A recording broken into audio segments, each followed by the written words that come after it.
Welcome back to the most professional StarCraft 2 with the former world champion Zerg in the blue, the Executioner.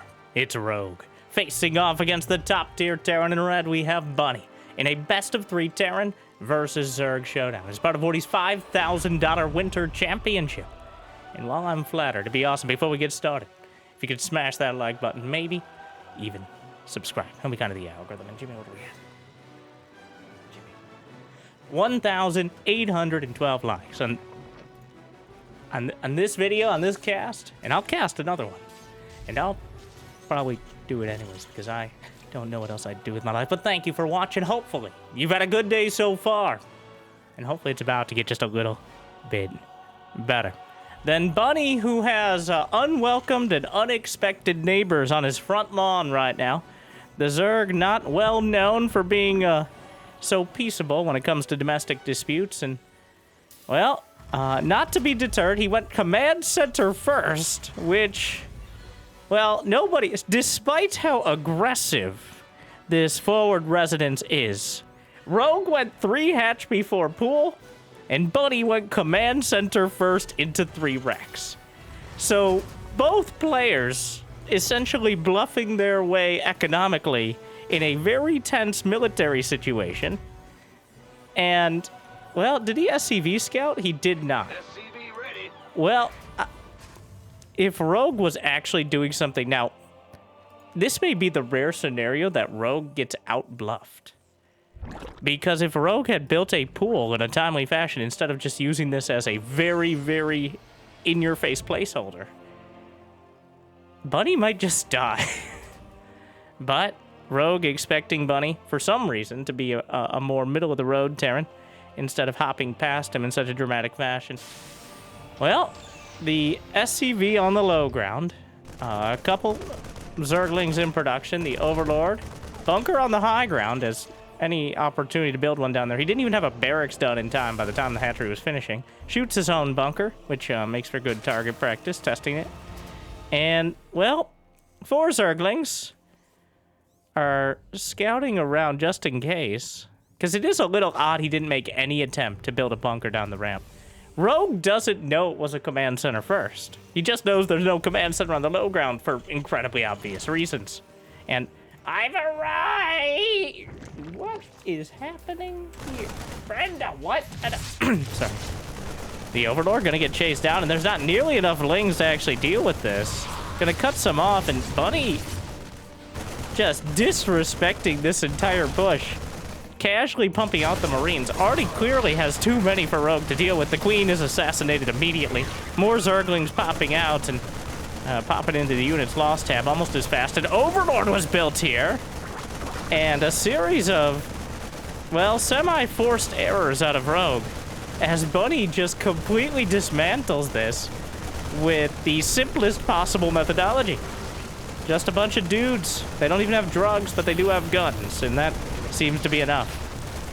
Takes out the hatch, takes out 2 Overlords, gets a Queen, even going to take out the defenseless larva.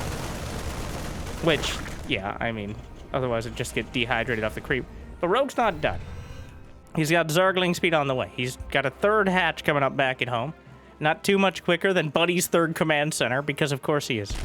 The Overlords are hunting... Well, I'm sorry.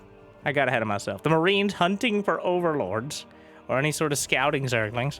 But overall, Bunny's lack of respect for the proxy hatch has ended up putting him in a very good position. He has more workers. He's going to have similar bases. It's not like Rogue has a lot of tech. He's just building Zerglings, and then he's going to follow it up with more Zerglings, like this is the Platinum League. Ye old Zerg rush. The thing is, again, he may be underestimating Bunny's commitment to the most basic strategy.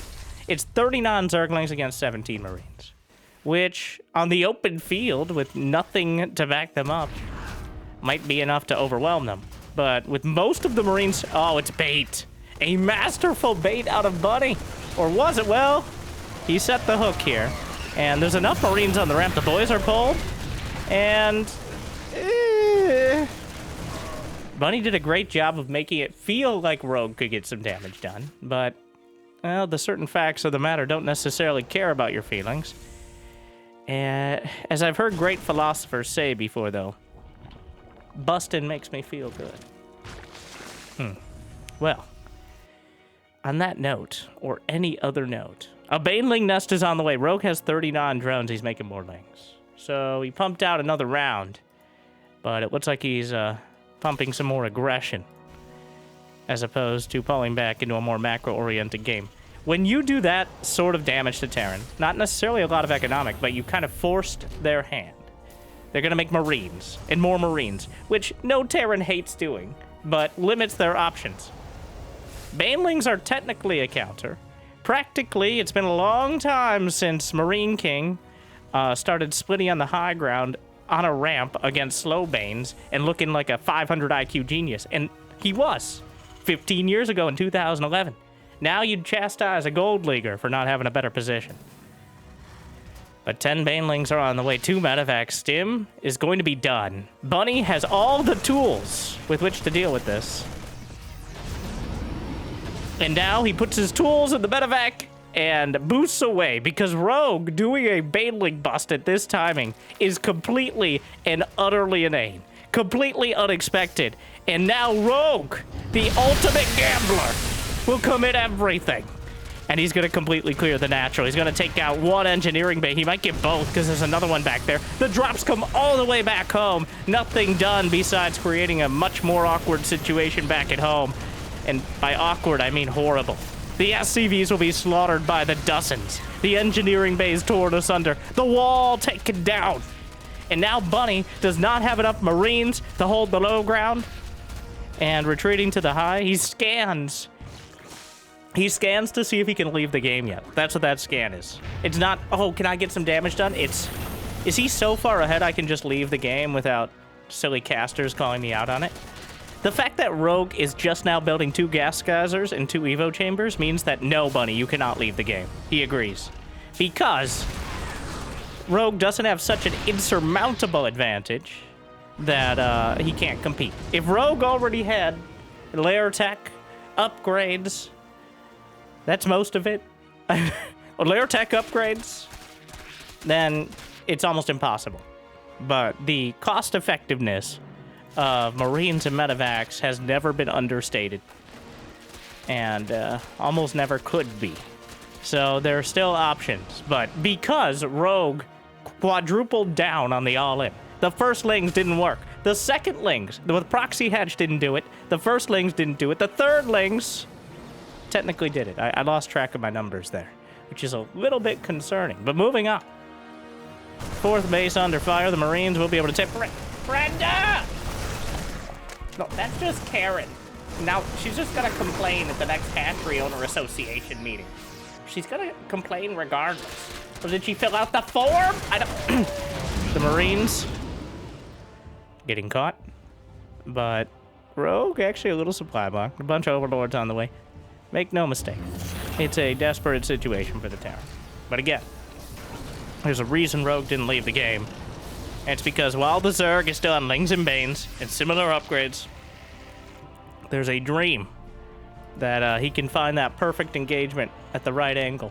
Or maybe through a series of drops and a little bit of luck, find an amazing spot as well. Baneling speed is about to complete, which makes it a lot easier to deal with all of this. But the Marines tucked into the corner. Another set. Probably not even expecting the hubris, which is always a problem against Rogue, that he has in taking the gold base in the bottom left corner. He's angling for the third, which is... He might not realize that this third base has been up most of the game. But he flies right past, and he's going to spot the base, jams himself into the corner. It's just the Marines squeezed up in there. And, oh, well, all that personal space. And now the Banelings are rolling through. He's not going to quite get the hatchery. Marines holding their ground, targets the Banes. Great job so far. And dropping out more, and still 2 Marines survive. 3. All the Lings and Banes. The supply is getting dangerously close to even. And Buddy has started to, too. And the tide has turned. Or at least it's receded somewhat. The Marines in the corner. 6 kills. Just racking him up. Only 1 or 2 Zerglings. He's gonna maybe need some Banelings to deal with this. But wait, there's reinforcements! There was enough time to get reinforcements. Meanwhile, the drop in the right side And, well, these Marines get jammed right back into that absolutely perfect, disgusting corner. The Marine will not die. That's big game. Hero Marine. Pick him up! That expects some of us in the wreckage. Wait, what? He lived! Brother. Somehow, the hatchery survives, despite the most heroic Marine this side of Bronze League Heroes. Rogue has now lost 147 Zerglings, at least 11 Banelings, and, well, some Burrow Banes out there, and this hatchery will eventually go down, though the drama over it was significantly more intense than I expected. I think Rogue, honestly, any of the players either, just kind of kept escalating. Well, the siege tanks gets on top of some of them trying to draw fire. SCVs not in place to repair. 8 more SCVs dead. And there's an Ultramus Cavern on the way. Because while all these side quests are happening for the medevacs, while he's trying to put out fires with Zerglings left, right, and center, Rogue hasn't really been slowed down. Sure, you shaved off the edges, but 77 drones. He's got 2-2 on the way now. Adrenal Glands begins, and the Ultramus Cavern is halfway done. The army supplies are slightly in favor of the Terran. Bunny has reached that inflection point. But, unfortunately, the bell curve looks like it's sliding right back towards Rogue. Puzzle that one out. 4th Command Center is done. And if the Ultras don't hit the field quite in time, there's a real chance that this many Marines, with the tanks to back them up, could do critical damage, especially with, at least for a slight while, there's a... I don't know if that Zergling's preventing the depot from raising. I think he's spotted some of the burrow, but not quite in position to deal with this. The Viper's at full energy by the time the army arrives. The infestation pit, for some reason, is out there, going to be taken out. Blinding Cloud and all the tanks. Lings and Banes rolling through. And he's going to clean it up. Well, he's going to clean it up the way I used to clean up my room and tell my mom it was done. It was like, well, it looks good on the outside, but if you take a closer look, there's a bunch of siege tanks back there. I don't know. That siege tank racking up the kills. The Marines out in front, but Daddy's home. And he is not taking kindly to that half-assed job cleaning the room. Ultralist, moving on. Weird day. Zerglings cutting off the reinforcements. Zerglings denying the 4th. Zerglings covering for the Ultralisk. Adrenal Glands is done. Chitin is plating right behind it. The Marine's gonna struggle to do any damage to the armor either way. The Vipers have refilled. The wall is torn down yet again. And Buddy, his tenuous position, will be broken. And the Marines are not gonna be enough to save him this time. Parasitic Bomb, Widow Mines, not enough. The Ultras trundling through. The Zerglings were still getting damage done in the natural. A single Ultra is enough. 2 Gs will seal the deal. And Rogue, with the proxy hatch into 3, just Zergling rush until it works or die trying.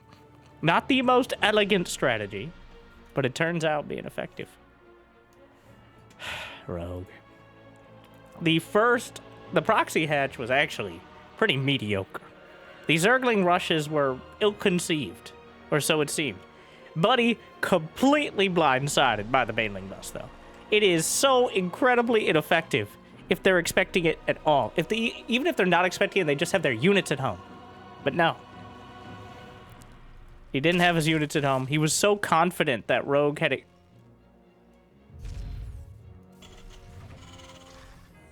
It's enough. That's enough filler commentary. Moving on. Bunny's proxy how the turntables turn. Yes, I might have been the one dropping the bass, but now you're the one in treble, Rogue. Stick to the cheese.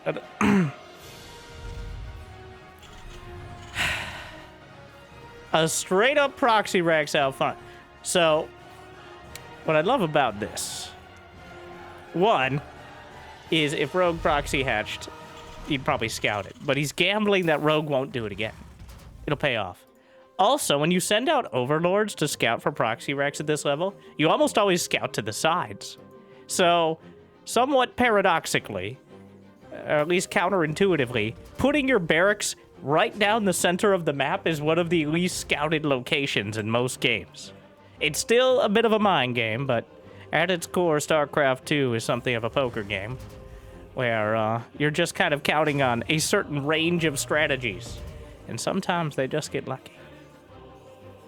And Bunny kind of, well, last game, Command Center first, 3 racks. This game, Command Center exists, 3 racks. Effectively the same build, give or take. He knows what he likes, being just one N away from beyond, and apparently N equals cheese. A lot of miscalculated math jokes today, but I only count on one more like it's, oh, it's a bunker. But wait, there's more. The drone! Everyone! Here we go! He is not being stingy with the drone pull. Which, it is a 3 racks, which means he's going to lose some drones, and he's going to lose them quite quickly. He's relying on the drones killing Marines, and a couple of them will get a taste for Marine blood, but the SCV is actually helping out a bit as well. Loses 4 drones, which... technical term. And the bunkers are back. All the SCVs survived.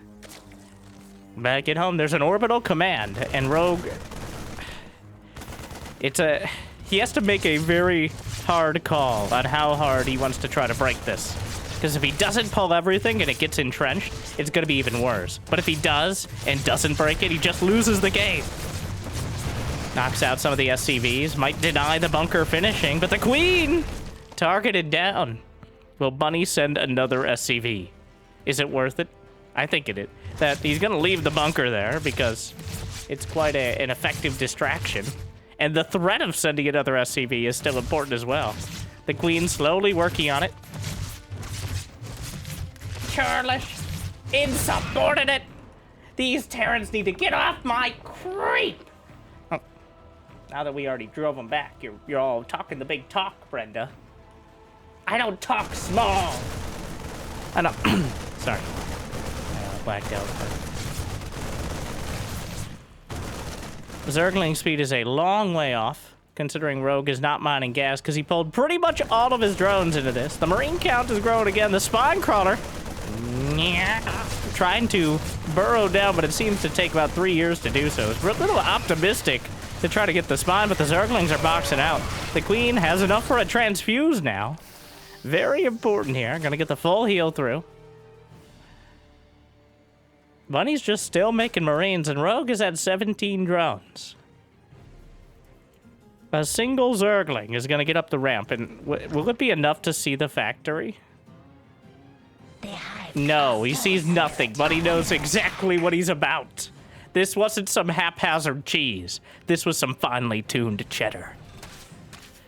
The exact, but it's also useful against things like Adepts, but knowing the exact position that he could put buildings closest to the ramp without actually being envisioned from the ramp.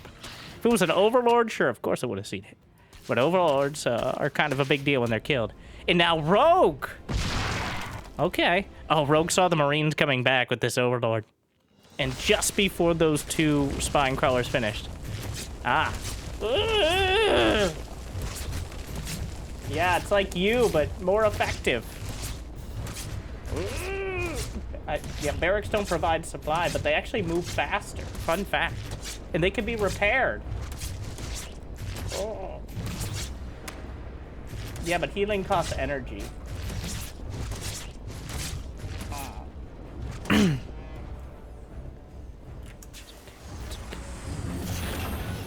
It's not that Terran can do everything better. It's that they were designed that way. Sorry. The barracks just casually floating in. Bunny this time does not have to rely on guesswork and desperation to try to figure out what Rogue is up to. The barracks is just getting a full scout. He knows that Zergling speed started. He knows there's no lair. He's quite sure there's no Roach Warren, though he can't be 100%. Not that any of that matters, as Bunny has a 3rd command center done. He's got an armory on the way. Could be a Hellbat push. In fact, it is a Hellbat push for sure. Is there stim? No. A 2nd spine. Rogue cancels the spine. He lost the Overlord. He's in the dark. And what he doesn't know is somewhat likely to kill him. The medevac. The Marines are waiting. Rogue is continually sending out zerglings to try to scout. But again, Bunny just goes straight down the center. And it's not going to be scouted. The Marines are here. The Queens, no! Caught off the creep. The zerglings halfway across the map in purgatory right now. Rogue in the almost exact same scenario Bunny was in the last game, where his army is completely out of position to defend. And while the zerglings might get some damage on the counter, this has killing potential. The Banelings are on the way, but the Hellbats are already burninating across the countryside.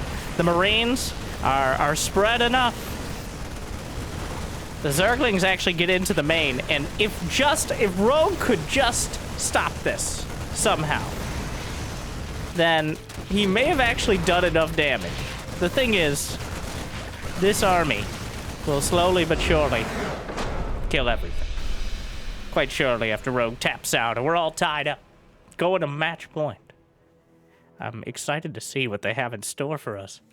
After the proxy hatch return, so far Cheese has a 100% win rate in this series.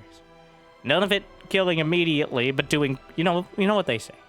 That which doesn't kill you leaves you permanently crippled, many times emotionally and physically traumatized, and leaves you in a much worse position, potentially, for the rest of the game. That's what I was referring to. So,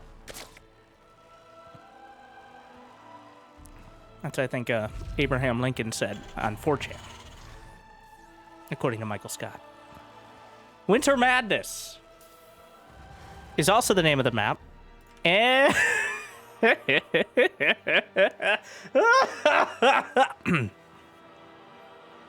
a drone.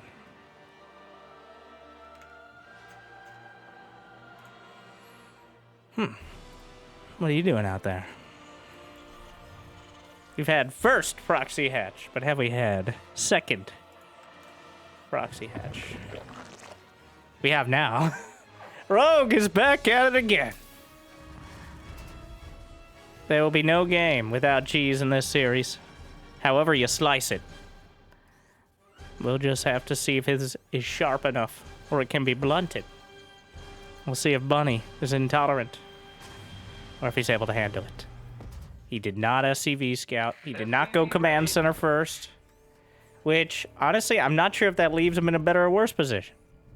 This time around, both players are going to be a bit more technologically inclined. Rogue has his spawning pool on the way.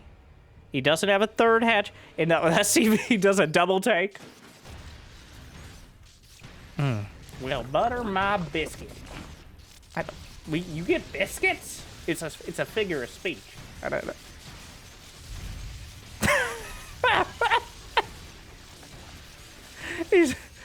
Oh, well, yep, the SCVs are pulled to handle it.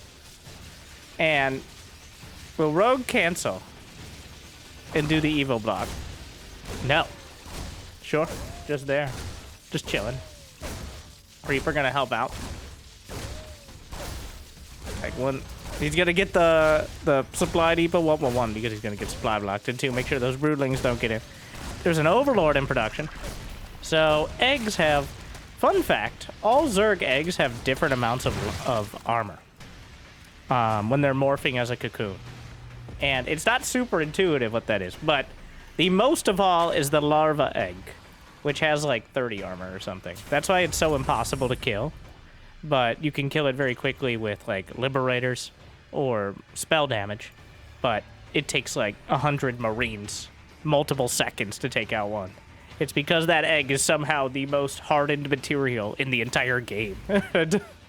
I don't know if anything else in the game has as much armor as a Zerg egg, but, or a larva egg rather. Again, has to be clear because well, technically the others are called cocoons. Just for my bio nerds out there.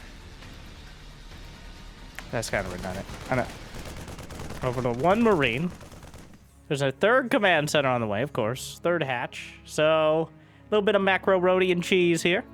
As Rogue just kind of slapped down the proxy hatch. That was it. That was all. That was the end. But it was also the beginning. Time is a flat circle. Like and subscribe for existential dread. Well, just lets the zerglings in, so any attempts he made to deny scouting information have now fallen entirely by the wayside. Seeing the third command center and seeing only one barracks is a very, very important thing for the hero zergling who's still giving him the runaround, including the Reaper, by the way, which should be across the map, at least trying to pick up some more information. Ah, the Juke! Juke Skywalker over here.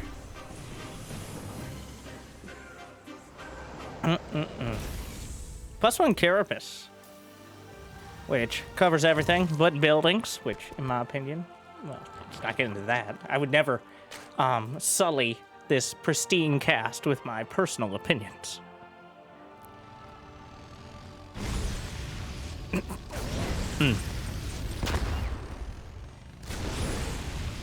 Just a few zerglings, but enough to be a real threat here. Almost nabs the Reaper. Another, okay, well this is... is that the first? No, that was the first one. The first one backed off. He built a Viking, which is something you can do. You don't see it too much nowadays. But he wants to maintain what little ambiguity he still has. Another Overlord is trying to fly into the next map, seeing that Viking. Just get off to the corner of Oblivion. The Void, if you would. Seems to be a running trend in so many games now. Well, this is restricted left. Got it. Great job, Susan.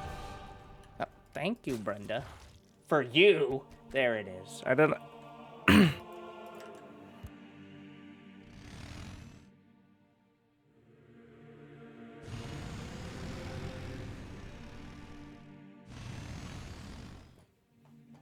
Double NG Bay.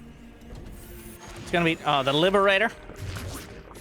There is a spot on this map, the dare I say broken Liberator position. Oh nope, that both the Queen and the Spore Crawler tiptoeing around, trying to deal with this, but the Hellions will run by. And the Queen's a little out of position to help. That's a lot of Hellions. Softened up somewhat. The Queen's, the Reaper's still there, could potentially bounce the Queen out of the way. The door guard, but the Zerg! Oh, this is not great, not terrible. She was able to get a little bit more of a block, and guess what? It's not enough. This could have been a disaster. But instead, it was just a delay. It's a grand total of 3 drones for 10 Hellions, a Liberator. I'm going to lump the Viking in there just so we can pad the stats a little. Technically involved. More racks on the way, but Bunny's left with 3 Marines. Which, this is true, is not enough. He has to abandon his third for a moment because 3 Marines is not the sort of army that's gonna defend it comfortably. So Rogue has... he might not know it for sure, but the very fact that Bunny abandoned the base means that there's no pressure coming. Unless somehow magically he got 16 Marines and 2 medevacs, which he didn't because he had the Liberator. Rogue knows that. And look, the moment he figured it out, he's now 5 bases, or like the moment he defended the Hellions as well, leading into it.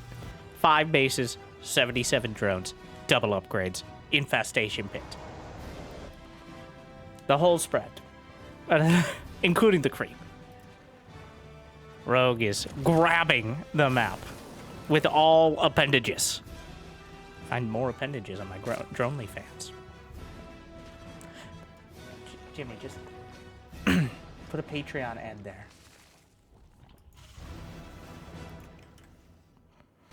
Burrow's on the way. At this point, Rogue, as long as he builds enough Lings and Banes to box out the drops and doesn't attack into the tiniest choke points with Marines jammed in behind them, without Banelings at least, he's got quite a clear shot ahead of him. But look at the supply. Right now, the army supply is in favor of Bunny. That's partially because Rogue is getting every piece of tech and even more drones But partially because finally all those barracks came online. The Octo-Rex here. 8 barracks, 63 SCVs, just enough to be mining off those. He's jammed into a corner. Bunny's doing absolutely everything he can to make a mountain out of this tank hill. The Zerglings try to come in, but Buddy has successfully walled his base. And then some. I love these Zerglings. The burrowed Zerglings, definitely underutilized. And also changelings. Rogue is so good at all these little options. Because he knows the map is dark. And full of Terrans. But it almost looks like we're... so almost on the observer camp that we were. With those little Zerglings there. All you have to do is catch a tiny glimpse. These players, definitely. All you need is a tiny glimpse. That little flash of red. Whatever color they decide on. And you know. It doesn't need to be a vision of the whole army. Just a tiny tip-off will do. But Bunny has actually maxed out really quickly here. This build is all... He's hitting his peak. He's peaked right now. He has the upgrades. The Banelings are trying to come around. More Banelings on the north side. Bunny's putting on both fronts to limited success. That siege tank jammed in is doing unbelievably well. Double-digit kills on both. Guns down a couple more queens. Bunny takes the supply lead, despite the seeming success of the Banelings. More queens draining their energy. Ultraless Cavern is on the way. But it's a long way off to help deal with this. The Marines and the siege tanks. Oh, he might get one of the tanks here. But so many of the Banelings taken out. 25 kill siege tank. The Queen's still stumbling around off the creep. Not all of them will make it back. Down goes the Overseer as well. And Bunny just laying the pressure on. Rallying rounds upon rounds of Marines and tanks across the map. Rogue will try to cut off another round of reinforcements. But the siege tank, he just slurps them up into the medevac. How convenient. But another round is headed out. And this one isn't quite enough. More Banelings. He moved the tank. Well, he still has the one jammed in at the back. The Zerglings gonna try to break down the walls, but the Marines ensconced inside the bulwark. The tank is getting close, but he keeping the pressure on here. And Rogue he's one mediocre fight away from disaster. He does have the bases to the north, but if he loses this one, well, the Ultras with chitinous plating are on the way. And they might have been overkill before, but Bunny has done so much. 30 kill siege tank, great target fire. Really thinning out the Banelings. But he's running out of real estate for the Marines, and the hero tank may eventually die after 40 kills and counting. The reinforcements on the way. 3 Ultras in production, but the hero list may be needed to turn the tide.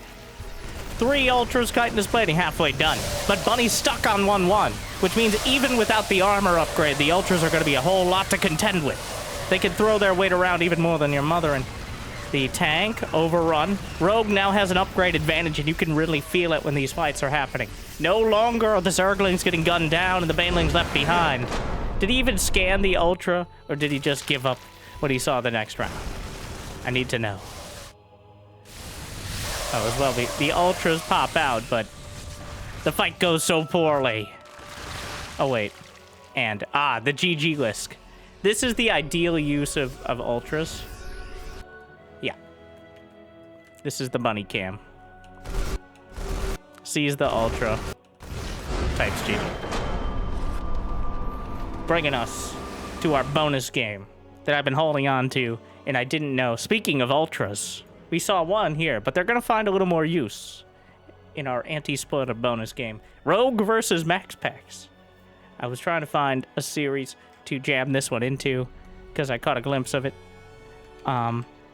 Ultras is, stick with that. Bye. Bunny eventually overrun, but he's so good at those timing attacks, where, honestly, if Rogue hadn't completely denied the Hellions, if the Hellions had gotten like 10 drone kills instead of 3, I think we're in for a much closer game. That could potentially go the other way, not necessarily, but both how quickly and efficiently the Hellions were shut down dramatically contributed to Rogue's ability to kind of explode the economy in a way that Zergs rarely get the opportunity to nowadays. So, but Zerg versus Protoss is a whole nother beast, but Rogue is more than willing to bring some certain beasts onto the field. That's all I'll say about that. Yeah, I'll probably say a lot more. That's kind of the whole thing. I didn't expect the third. Well, I expected something. I didn't think he'd just proxy hatch again. A little uninspired, but also... That is... There are two flavors of rogue. There's the executioner, and then there's somebody who plays the executioner on a sitcom. And sometimes rogue just wants to kill you. And when it really matters, he can turn that on. But other times, he's like, how about another proxy hatch? Do I think rogue, like, did rogue come in saying, I'm just going to keep proxy hatching when like, every other game? I doubt it. But after the proxy Rex, the poetry there was required. A cheese for a cheese will leave the whole world in a uncomfortable gastric situation. So, this game, though, everybody building their bases on either side. Maxpax still playing. I know we haven't featured him too much lately, as, well, some tournaments requiring a webcam in order to play. I've seen some tournaments now kind of requiring it, as opposed to... So, for those who don't know, Maxpax is actually dark. Okay, don't say that. But he chooses not to attend LAN tournaments. He chooses not to have a webcam for online tournaments, which is what most people do to approximate kind of the LAN feel nowadays. I'm kind of mixed on it, but... Why? He doesn't want to. Though, I guarantee you, for any conspiracy theorists or people who are going to take the comment like he's dark seriously or think he's a map hacker or something, I've seen that comment. I don't know why I'm bringing it up, but I see a bunch of dumb comments about it. Pro players would let you know. Pro players figure it out quick, and you can't always prove certain things. But nobody's ever complained in that way. No pro player has ever had issue with Maxpax besides kind of messing up tournament brackets when he chooses not to participate. But he's legit. Who is he? Or she? Or it? Or they? We don't know. But... Well, we do know, reasonably, 21 years old from Denmark. Because they did have to provide information at certain times for tournaments. But the intrigue, I want to hype up the intrigue a little more. But recently, I feel like Maxpax has been a bit overshadowed by our other Protoss hero and Clem. Like, what, Clem? Well, here's the thing. Clem keeps playing top-tier tournaments as Protoss, including against players like Maru. So, but I still think Maxpax is the best macro Protoss in the world. Classic, on a great day, is better. The thing is, Classic kind of falters a lot of the time on the early aggression side. Maxpax can do the early aggression. In fact, that's how he became we'll call it household name. Many of you have households, legally defined at this point. How's the back pain? In the college fund. But, or debt. Or both. But with Beastie Cutie, who we've lost to AoE 4, like most other foreign Terran players who wanted to win tournaments.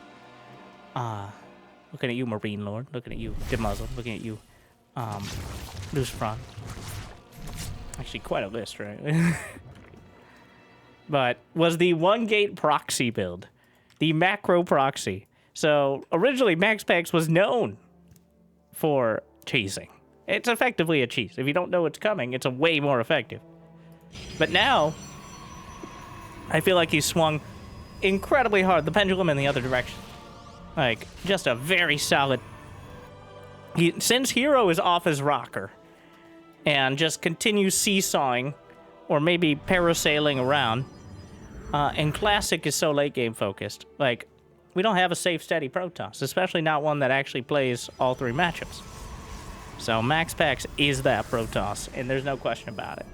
Like, let's see if he can prove my point. The fact that we're 5.5 minutes, both players at 50-something workers, Maxpax at 60, as the Protoss actually usually has the lead at this stage, because the Zerg has to invest in spores and make sure they have enough zerglings in order to potentially deal with blink stalkers. And Maxpax moving out before blink, but with the oracles to cover, it is nearly impossible to engage without overwhelming numbers. So you kind of just take the hits.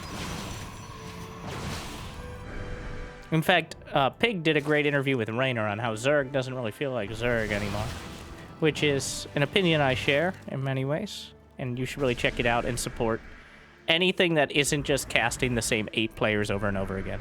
You're like, Winter, aren't you a hypocrite? Obviously. But I also like ad revenue. So, that's what I'm saying. When anybody else is willing to do great content like that, I want to support it. The queens just getting poked and prodded, but Rogue has done a great job. Kind of, the queens are the biomass, the shield in front of everything.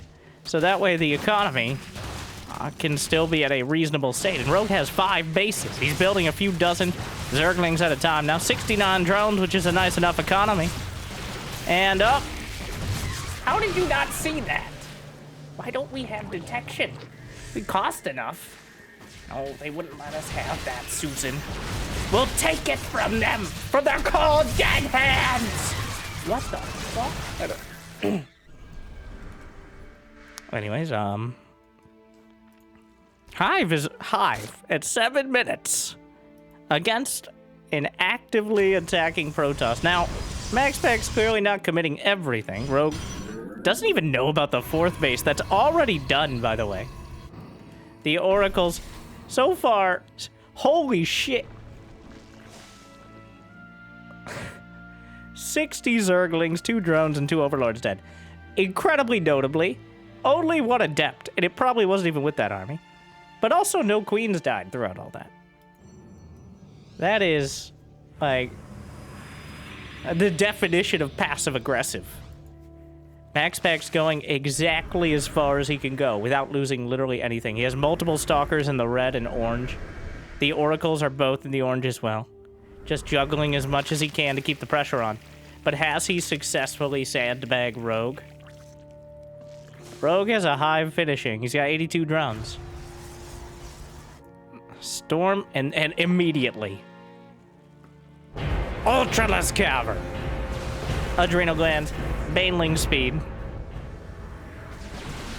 Rogue is going to try to overrun him on the ground. Maxpax, though, has plenty with which to meet him.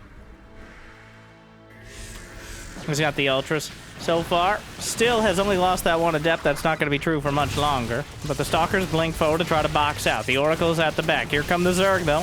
Stasis storms. Beautiful control and setup. And Maxpax, again, just deflects and mitigates the vast majority of the dangerous parts of Zerg. And holds the line. Keeps the pressure on. So Rogue can't even think very hard about counterattacking. But on the other side, a fusion core. Nope. Reflex, Fleet Beacon, and another star. Wow. Terran's, subconsciously. Meanwhile, there are 5 Dropper Lords on the way. Charge Lot's gonna start to break the spines on the left side. A whole bunch of queens. He's got 13 queens, which for someone making Ultraless might be very well worth it. The Zerglings are trying to break through with the natural, but Maxpax doesn't, is not addicted to the Selectile Army hockey like some other Protoss we know. +2 ground weapons. Maxpax starting to fray at the edges here, but he's lost 4 Templar, 22 Zealots. Rogue maintains 87 drones. He kept all of his bases. The Zerglings eventually cut down at the natural as the exchange at the gates continued. And the Dropper Lords are on the way. Mothership and Immortal in production. Ultraless have joined the field. Well, just one. A second one here. But Rogue has decided that going head-on is probably not as effective as trying to drop the base. And, well, here we go. The drop's headed for the main. Meanwhile, the Zerglings on every side. Zealots and a Warp Prism towards the main finds its way in, but the Zerglings, he warps back to defend. The Zerglings will be overrun immediately. The Zealots cut down a queen. Zerglings into the 4th. Banelings hit the probes, but the Ultras will chew through the Zealots in the main base. And it looks like most things going to be cleaned up on either side relatively quickly. We're going to have to tally up the losses, but another Baneling drop is loaded up. He tries to go for the natural, a bit optimistic here. But even a couple Banelings could be dangerous. Unfortunately, those couple Banelings didn't find the connection. So, with Overlord drops, you don't actually know, and he spotted now the fleet beacon. You don't actually know if there's anything in them. Technically, that's true for all drops. But you can still threaten. And another wave is loaded up a Maxpax. 'Tis but a scratch. He's got quite a hefty army coming together, but Ultras, Lings, and Banes looking to overrun. Does he have any detection? It's not needed yet, but the threat of cloaking. Meanwhile, just enough Stalkers and a couple Oracles. Meanwhile, Banelings, though, and Zerglings somehow got into the natural. Rogue slips through. 10 more probes dead. Cannons being taken out. Rogue's onslaught will continue. He has 80. He has now 90 drones. He added more. Ultras, Lings, and Banes looking to roll through. 5 Infestors in production. And more Banelings targeting the mineral line. Only 5 kills. 7 in total. On the way out. The Spire is now done. Some Queens in the main. More Spines. Those Infestors. Does he have any upgrades? No Neural Parasites. 7 Overseers on the way. That roguelike, maybe Changeling strategy. Honestly, you desperately need detection. You need to have detection against the active cloaking. Especially if you're not going for a direct anti-air composition. Which is, this is about as indirect as possible. There's 11 Queens, but they don't have any attack upgrades, so not exactly the ideal anti-air option. Technically, that's Corruptors, but unfortunately, they're not exactly the ideal anything else option. Rogue is left with the kind of difficult and almost impossible choice now of how much anti-air and how much anti-ground. Because if you build too many Corruptors, then you just die to Archons or Zealots. If you build too few, then it doesn't matter how many Zealots or Archons you kill.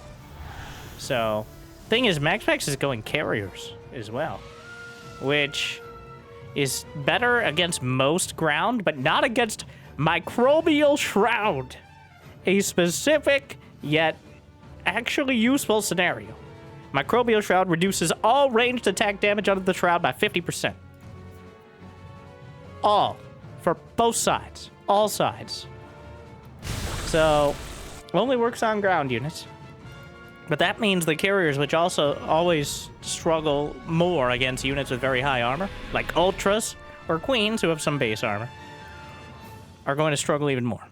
But the downsides, it's very expensive on energy, and Infestors have no way of easily regaining it, and it doesn't work against spells. Very notably, Storm. Also not good against splash damage. Which, there are currently 8 Archons getting shoved into the front line, which they're excited to be there anyway. Fungal thrown out. The Ultras. Here we go. The Ultras trying to chew through, but the Storms! Category 5. The Time Warp here. And behind it, trying to keep the Ultras intact. The Queens slapping some transfuses together, but one of the Ultras gets exploderated. More. The transfuses one last Ultra. But with that many Immortals, well, he's weathering the storms. He's dealing with the Interceptors. And honestly, this is going better for Rogue than I expected. But I wouldn't go so far as to say it's going well, as once again the Queens are the ones left behind.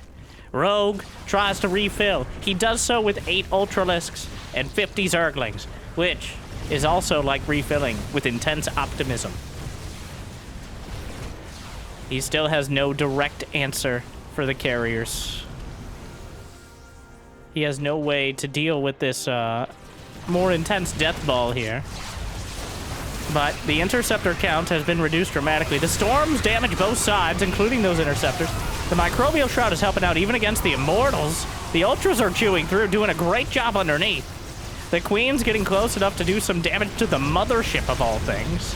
The Ultras got him down to 1 Immortal. But, well, the supplies on both sides dwindling dramatically. He's getting 6 more Infestors with Neural Parasite. If he's able to turn the tide with just a few Neural Parasites, which he could have desperately used before. But he has them now. Also costs 100 energy. That's the thing. That's the struggle. recalling forward, bringing a couple carriers from the Stargates to the front line. And Rogue is down 50 supply. The Ultra's a hammer when he needed a multi-tool. A battering ram when he needed a grappling hook. Now, unfortunately, there's still an observer, oh my, and the intercept, the Golden Swarm W. So, we can debate what he means. But, so the typing GG on a Korean keyboard comes out with W. Could be well played. Either way, one character. Certainly less than you usually see. But Maxpax just puts together the ideal Protoss deathball. And Rogue is almost able to overrun it. But I feel like almost is maybe a bit generous there. He almost won a fight, but he was far from winning the war. Rogue and his love of ultras is both entertaining and sometimes ill-fated. But still, are you not entertained? I certainly hope you were. And I hope it made your day just a little bit better. Thank you to Wardi for the Winter Championship. I'm looking forward to guessing some more games, and if you got some recommendations, of course. And if you got the means of motivation, be awesome to check out Patreon or YouTube membership, but I hear liking and subscribing is still free. Yeah, at least for now. So, thank you to our meal tier patrons, bringing in those extra minerals. Big Jig, Devin Dor, Kate, Mario Soup, and everyone else that I don't have nearly enough time to name. We're in the hundreds now, but thank you. And make sure to check out this video Jimmy picked out just for you. Good luck, have fun. I'll see you next time. Thank you for watching. Stay chill.